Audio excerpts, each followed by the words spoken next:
tantangan digital ekonomi, yaitu yang pertama, cyber security. Salah satu bentuk serangan cyber ini adalah ransomware yang dapat merusak website yang bergerak di bidang perekonomian digital. Salah satu kasus yang ada di Indonesia yaitu terdapat pada Bank Syariah Indonesia.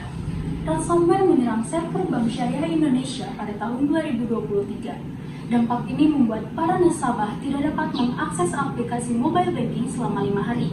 Dampak ini sangat merusak sektor keuangan. Yang kedua, persaingan yang semakin ketat, di mana berkembangnya e-commerce seolah menjadi keran masuknya produk-produk dari negara lain ke Indonesia dengan mudah. Akibatnya produk-produk lokal pun jika tidak berkembang akan tergerus oleh produk lain yang cenderung dijual dengan harga yang terjangkau. Nah, contoh dari persaingan ini yaitu membanjirnya produk-produk dari luar negeri yaitu boneka Labubu. Hayo, pasti teman-teman di sini nggak asing mendengarnya kan? Nah, boneka Labubu ini ternyata berasal dari Hong Kong yang mana sekarang sudah dijual di e-commerce Indonesia.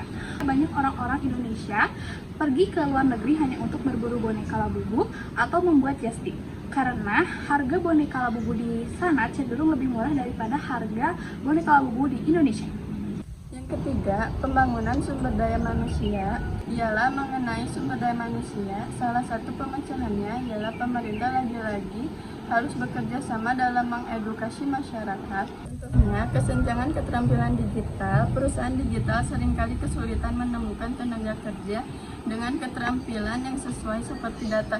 Yang keempat, ketersediaan akses internet yang mumpuni. Adanya infrastruktur menjadi poin penting dalam ketersediaan akses internet di seluruh wilayah.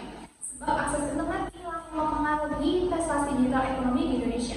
Contohnya, kendala penyediaan internet di daerah terpencil karena jaringan transmisi yang kerap rusak.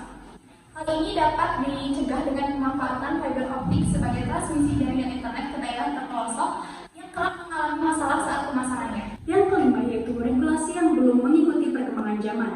Tantangan lainnya ialah mengenai adanya regulasi dan dasar hukum yang perlu dirancang untuk mengikuti perkembangan zaman. Contohnya, di banyak negara, regulasi terkait kendaraan listrik dan kendaraan otonom masih belum cukup jelas atau belum ada sama sekali. Teknologi kendaraan listrik masih membutuhkan infrastruktur pengisian daya dan sistem pajak yang berbeda dari kendaraan berbahan bakar fosil. Sementara kendaraan otonom memerlukan regulasi baru terkait keselamatan, jawab hukum jika terjadi kecelakaan, dan juga pengawasan operasional. Audio Jungle.